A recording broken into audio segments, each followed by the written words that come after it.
नमस्कार, स्वागत है आपका इंडिया न्यूज में। आपके साथ हूं मैं राजीव शर्मा। देश का सवाल लेकर हाजिर हूं मैं। उत्तर प्रदेश की बात करें तो विधानसभा चुनाव को अब काफी कम वक्त बचा है। बीजेपी के लिए उत्तर प्रदेश का चुनाव जीतना साख का सवाल बन चुका है। खुद प्रधानमंत्री मोदी ने उत्तर प्रदेश की कमान संभाल ली है। तभी तो पिछले महज 12 दिनों में मोदी चौथी बार उत्तर प्रदेश पहुंचे। आज प्रधानमंत्री मोदी ने खेल नगरी कहे जाने वाले मेरठ को उत्तर प्रदेश की पहले स्पोर्ट्स यूनिवर्सिटी की सौगात दी है। दरअसल मेरठ में खेल यूनिवर्सिटी के बहाने बीजेपी की नजर पूरे पश्चिमी उत्तर प्रदेश पर है, क्योंकि यहाँ की 136 सीटें सत्ता तक पहुंचाने के लिए काफी अहम हैं। दूसरे, पश्चिमी यूपी किसानों का एक बड़ा गढ़ भी है।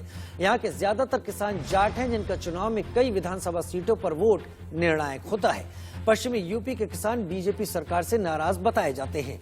हालांकि केंद्र सरकार ने तीनों कृषि कानून वापस लेकर उनकी नाराजगी दूर करने की कोशिश तो की, लेकिन किसानों के दिल में खटास बाकी है। मेरठ में खेल यूनिवर्सिटी की सौगात के पीछे क्या है मंशा? पूरी तरह से चुनावी ही है, क्योंकि इस यूनिवर्सिटी का ज्यादा लाभ तो किसान परिवार ही उठाने वाले हैं। पश्चिमी यूपी से खेलों में आने वाले ज्यादातर युवा किसान परिवार से ही रहे हैं। तो क्या प्रधानमंत्री मोदी ने खेल यूनिवर्सिटी के जरिए यहाँ युवाओं पर दांव खेला है? वहीं रूठे किसानों को भी मनाने की कोशिश की है, लेकिन विपक्ष भी तो पश्चिमी यूपी को साधने में सक्रिय है। अखिलेश ने जाटों और किसानों को साधने के लिए जयंत चौधरी से हाथ मिलाया है और बीजेपी को कड़ी टक्कर देने की बात कह रहे हैं। तो क्या पश्चिमी यूपी में बीजेपी के लिए राह आसान हो पाएगी? इन तमाम सवालों के साथ हम अपने गेस्ट पैनल के साथ भी आपके साथ 1 घंटे तक चर्चा करेंगे, लेकिन उससे पहले सुनिए प्रधानमंत्री मोदी ने मेरठ से विपक्ष पर क्या क्या निशाने साधे हैं। किसान सम्मान निधि के माध्यम से कल ही यूपी के लाखों किसानों के बैंक खातों में करोड़ों रुपए ट्रांसफर किए गए हैं। इसका बहुत बड़ा लाभ इस क्षेत्र के छोटे किसानों को भी हो रहा है। साथियों, जो पहले सत्ता में थे, उन्होंने आपको गन्ने का मूल्य किस्तों में तरसा कर दिया। योगी जी की सरकार में जितना गन्ना किसानों को भुगतान किया गया है, उतना पिछली दोनों सरकारों के दौरान किसानों को नहीं मिला था। पहले की सरकारों से यूपी में, जब पहलों की सरकारें थी, तब यूपी में अपराधी अपना खेल खेलते थे, माफिया अपना खेल खेलते थे। पहले यहां अवैध कब्जे के टूर्नामेंट होते थे। बेटियों पर फप्तियां कसने वाले खुलेआम घूमते थे।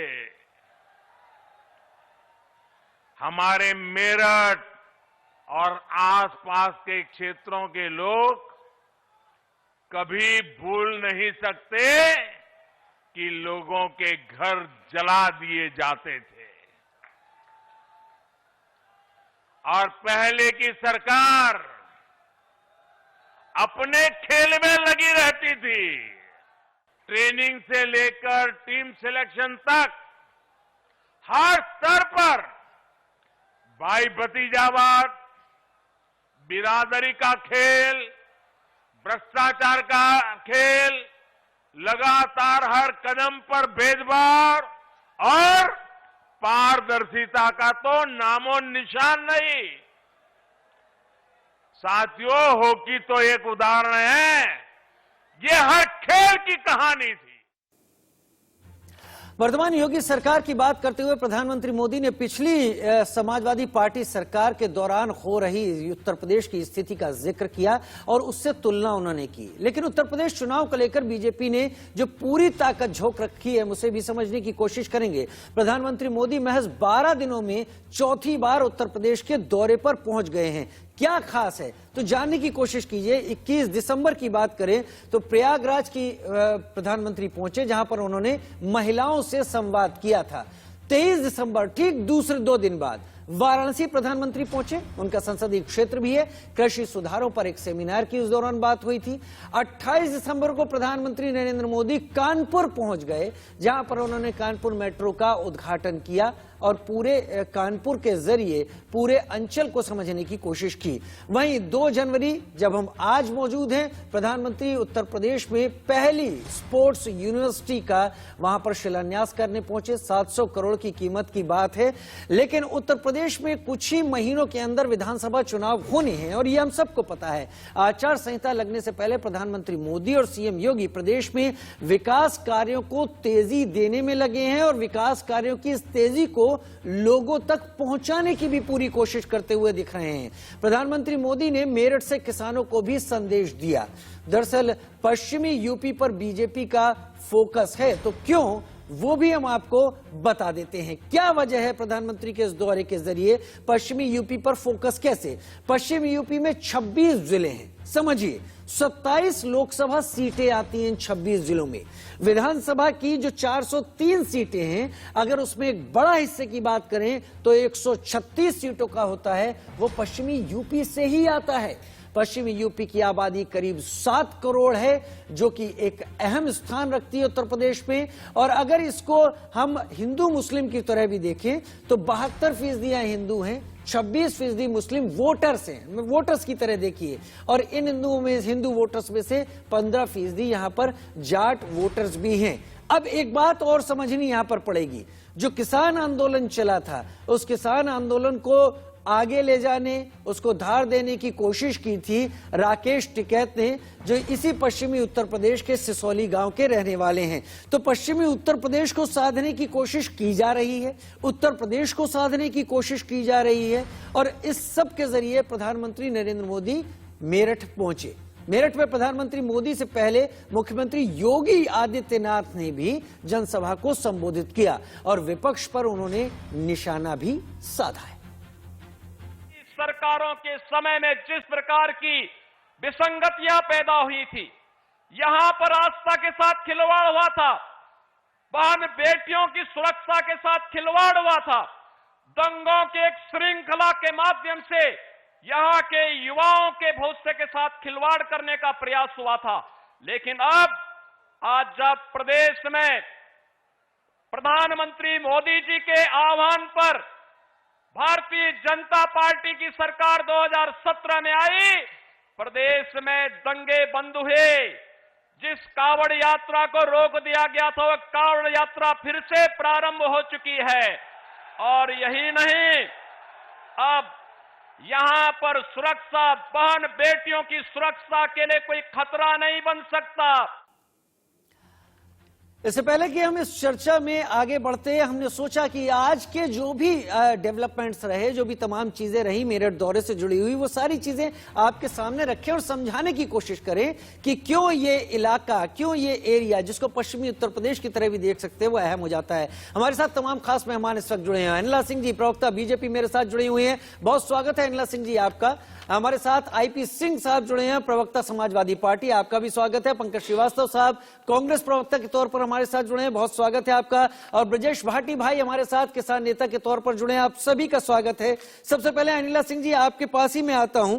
उत्तर प्रदेश देश को राह दिखाता है और राजनीतिक दलों को देश की सत्ता की भी राह दिखाता है, यह भी गलत नहीं होगा। क्या पश्चिमी उत्तर प्रदेश, और खासतौर पर उत्तर प्रदेश ले लूं, अगर आज पश्चिमी उत्तर प्रदेश में गए तो उसे भी समझना होगा, क्या बीजेपी की जो सक्रियता है, प्रधानमंत्री मोदी का यहां पर पहुंचना है, एक मिनट रुकिए आप। हम मोदी और योगी का भाषण सुनने के लिए नहीं बैठे हैं। आपको निष्पक्षता के साथ आज हमारे राष्ट्रीय अध्यक्ष जी लखनऊ में थे, भगवान परशुराम की मूर्ति का अनावरण कर रहे थे। आईपी सिंह साहब, आईपी सिंह साहब, बातों को आपने क्यों नहीं, आईपी सिंह साहब, आईपी सिंह साहब, आईपी सिंह साहब, आईपी सिंह साहब, आईपी सिंह साहब, आईपी सिंह साहब, आईपी सिंह साहब, आईपी सिंह साहब, आदरणीय आईपी सिंह साहब, आदरणीय आईपी सिंह साहब, आदरणीय आईपी सिंह साहब, आईपी सिंह साहब, मैं और आप चौराहे पर नहीं खड़े हैं और आप एक राष्ट्रीय पार्टी के प्रवक्ता के तौर पर मेरे साथ हैं। उम्मीद करूंगा कि हम किसी रैली का हिस्सा ना बने, कम से कम मैं नहीं हूं। प्रधानमंत्री नरेंद्र मोदी आज वहां दौरे पर है, बीजेपी केंद्र में है और बीजेपी इस प्रदेश में अपनी सत्ता वापस लाने की कोशिश कर रही है। चुनौती आप दे रहे हैं, तो थोड़ा धैर्य रखें, थोड़ा धीरज रखें। यह हमारी आपकी व्यक्तिगत बहस नहीं है। अनिला सिंह जी, प्रधानमंत्री और बीजेपी के लिए क्या उत्तर प्रदेश को साधना पश्चिमी उत्तर प्रदेश के लिए एक चुनौती बन गया है या जरूरत बन गया है? क्योंकि किसान आंदोलन यहीं से केंद्र में था, किसान आंदोलन ने यहीं से आपको वो चोट दी जिसमें प्रधानमंत्री को क्षमा भी मांगनी पड़ी है। मेरी सबको राम राम। देखिए, मैं खुद पश्चिमी प्रदेश से आती हूँ और मैं जानती हूँ कि पश्चिमी उत्तर प्रदेश का वो हिस्सा है, ये वो क्षेत्र है, ये कहा जाए कि कहीं ना कहीं जो उत्तर प्रदेश की इकोनॉमी है उसमें एक बहुत बड़ा कंट्रीब्यूशन जो है वो पश्चिमी उत्तर प्रदेश से आ रहा है। तो पश्चिमी उत्तर प्रदेश को तो मुझे लगता है कि कोई भी सरकार हो सत्ता में उसका पूरा ख्याल रखना चाहिए। ये दुधारू गाय है पश्चिमी उत्तर प्रदेश। यहाँ पे आप किसी भी क्षेत्र में देख लीजिए, ये आपको बाकी उत्तर प्रदेश से आगे बढ़ता हुआ ये क्षेत्र दिखाई देगा। और इसका एक एडवांटेज भी है, एडवांटेज ये है कि भाई हम दिल्ली के करीब भी। आज एक बड़ी सौगात हमारे देश के प्रधानमंत्री जी ने पश्चिमी उत्तर प्रदेश को दी है, क्योंकि अगर मैं बात करूं पश्चिमी उत्तर प्रदेश, हरियाणा, पंजाब, यहाँ से बहुत खिलाड़ी निकलते हैं और ओलंपिक्स में, पैरा ओलंपिक्स में, कॉमनवेल्थ गेम्स में, अनेक जो अंतर्राष्ट्रीय खेल की जो कॉम्पिटिशन्स होते हैं वहां जाते भी हैं और हमारे लिए मेडल्स भी लाते हैं। तो उस पॉइंट ऑफ व्यू से देखेंगे तो आज एक जो बड़ी यहाँ पे खेल यूनिवर्सिटी बनेगी मेजर ध्यानचंद जी के नाम से, मुझे लगता है कि ये एक बहुत बड़ा इंस्पायरेशन हमारी युवा पीढ़ी के लिए भी होगा, बहुत जरूरी भी है। क्योंकि हमने देखा है कि खेल का जो क्षेत्र होता है अक्सर बहुत निगलेक्ट किया जाता है। पश्चिमी उत्तर प्रदेश से तो खूब खिलाड़ी बनते हैं और निकलते हैं, पर मैं कहूंगी कि पूरा अगर ये क्षेत्र देखा जाएगा तो हमारे क्षेत्र के साथ साथ जो आसपास के भी जो एरिया हैं उनको बहुत ज्यादा इस पे लाभ होगा। उन्होंने अभी आपने जिक्र किया कि भाई गन्ना किसान जो है वो नाराज हैं।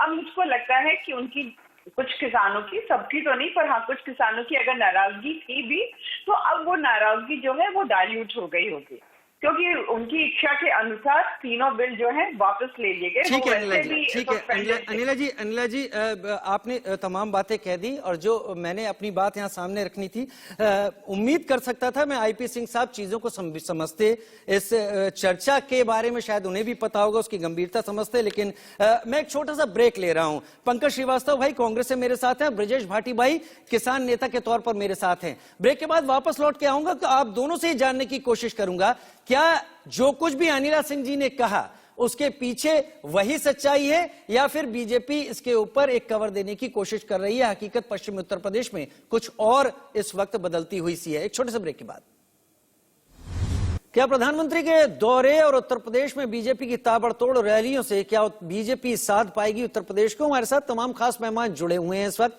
अनिला सिंह जी ब्रेक से पहले अपनी तमाम बातें रख रही थी प्रवक्ता बीजेपी के तौर पर।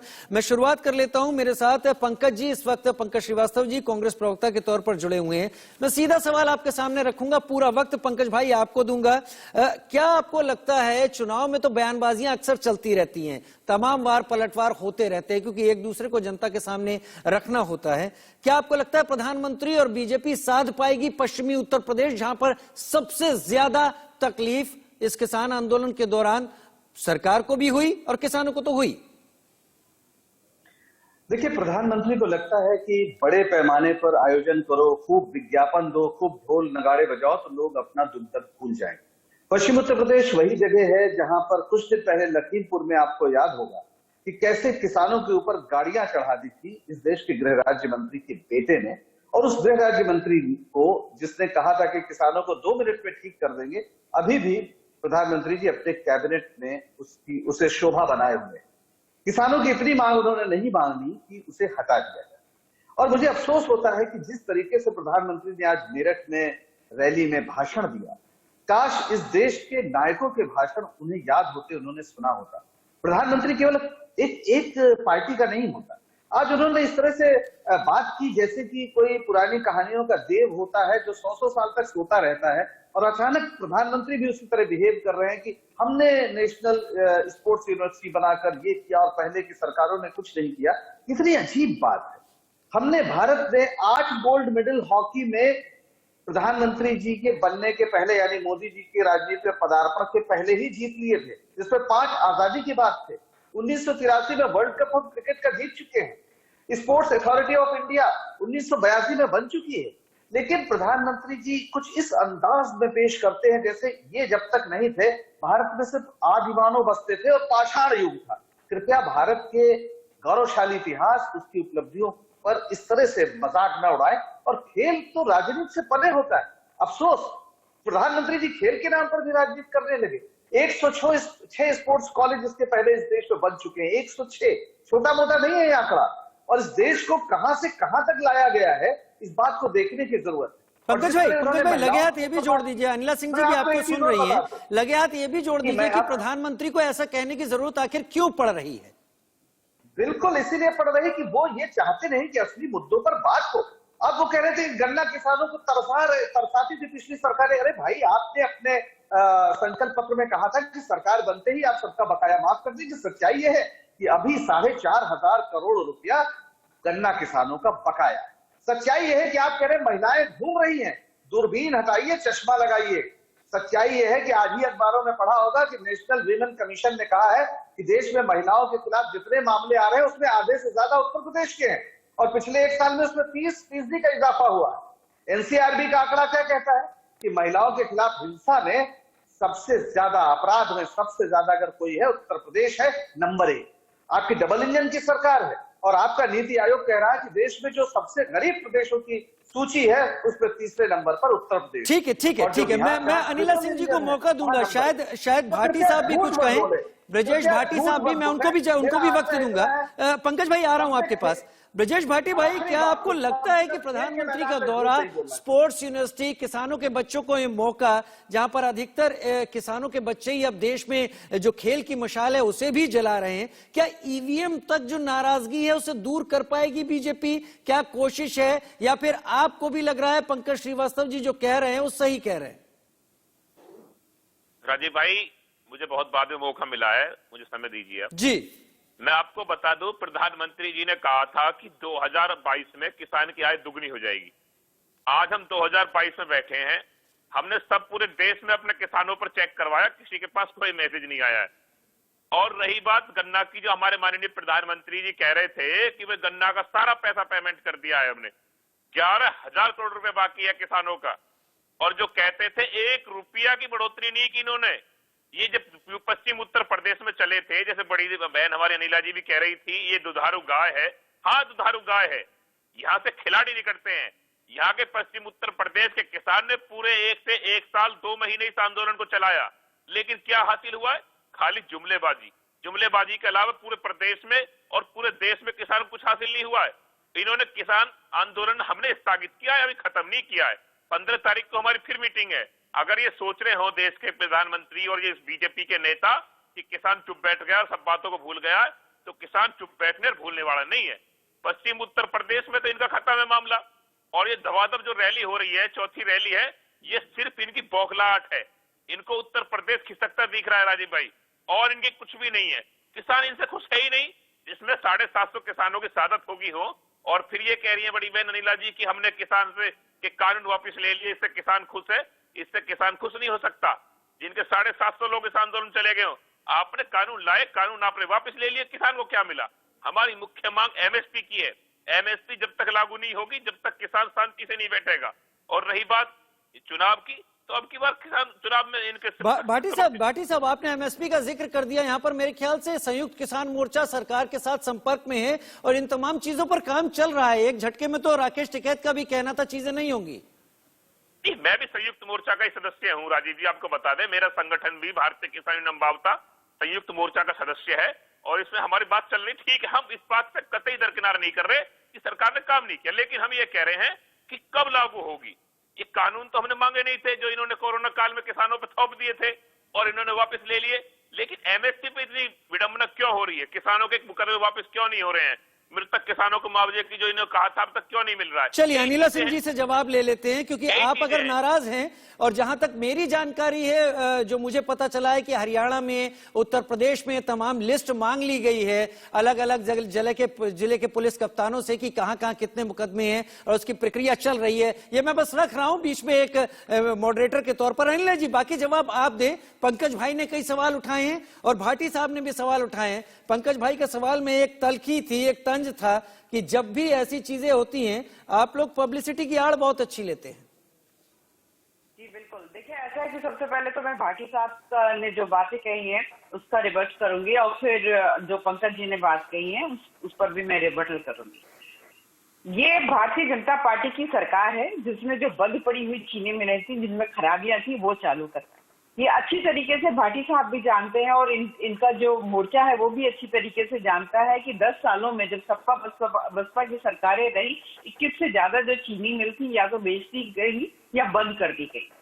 यहाँ पर उल्टा काम किया गया है।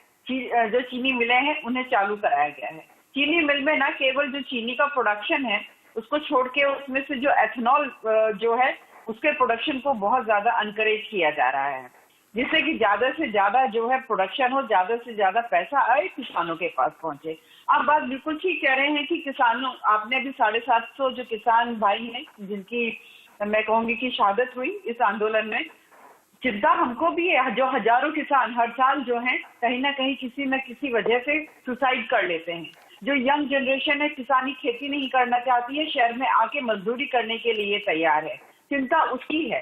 तब इसीलिए जो है ये कानून भी लेकर आए गए थे कि भाई ठीक है, जो 1991 में छूट गया था ग्लोबलाइजेशन एग्रीकल्चर के लिए, वो अब हम शुरू कर देते हैं। पूरी दुनिया में एग्रीकल्चर को एक दरवाजे खोल देते हैं जिससे कि जो कृषि क्षेत्र है उसमें नए आयाम जो है वो जुड़ जाए और आमदनी जो है पहले से कहीं बेहतर हो जाए।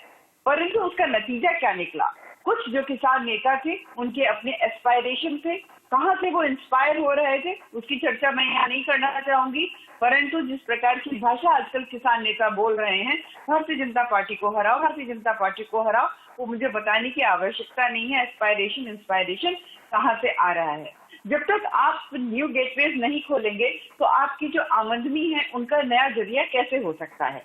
और सेकेंडली, कोई बात नहीं, हो सकता है कुछ किसान नेता जो हैं वो सोच रहे हो भारतीय जनता पार्टी के साथ पश्चिमी उत्तर प्रदेश के लोग नहीं रहेंगे, पर ग्राउंड लेवल पर जाकर पता करें किसान जो है चाहे वो किसी भी कौम से आ रहा हो। पंकज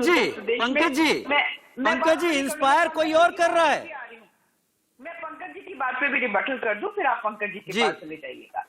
दूसरी तो ये मैं मतलब किसानों के विषय में यहाँ पर मैं बता रही हूँ। और दूसरा, पंकज जी ने बहुत कुछ कहा। पंकज जी जो आप बात कर रहे हैं, उत्तर प्रदेश 25 करोड़ की आबादी वाला प्रदेश है, देश है पूरा।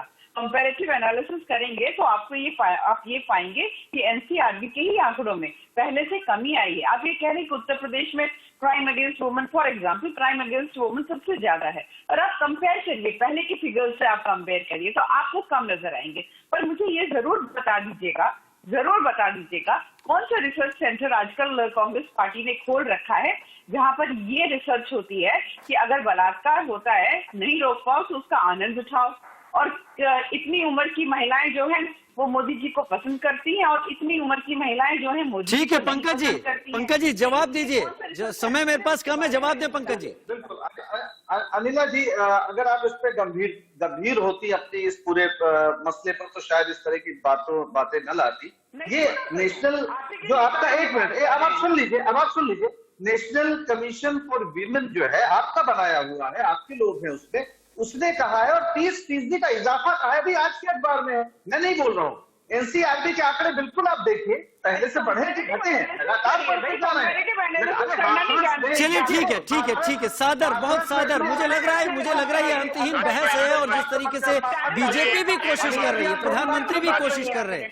पश्चिमी उत्तर प्रदेश में तकलीफें हैं, पश्चिमी उत्तर प्रदेश को साधने की कोशिश है और वही सब दिखाई पड़ रही है। भाटी साहब के भी सवाल अपनी जगह हैं, लेकिन उम्मीद इस बात की है कि जब तक चुनाव प्रक्रिया सामने आती है शायद बहुत कुछ चीजें बीजेपी सुधार के जमीन पर दिखाने की भी कोशिश कर देगी सरकार के तौर पर, जिससे संदेश ये जाए कि जो कुछ भी हो रहा था वो बेहतर हो रहा था, ठीक हो रहा था। मेरे साथ आप लोग जुड़े, बहुत शुक्रिया आप सभी का हमारे साथ जुड़ने के लिए। कोशिश लगातार बीजेपी की जारी है, कोशिश लगातार तमाम लोगों की जारी है, हर राजनीतिक दल से, कि उत्तर प्रदेश को जीत लें, और मुद्दों को लेकर इसी तरह की खींचतान लगातार जारी है। फिलहाल आज के देश का सवाल में इतना ही, एक छोटे से ब्रेक का वक्त है।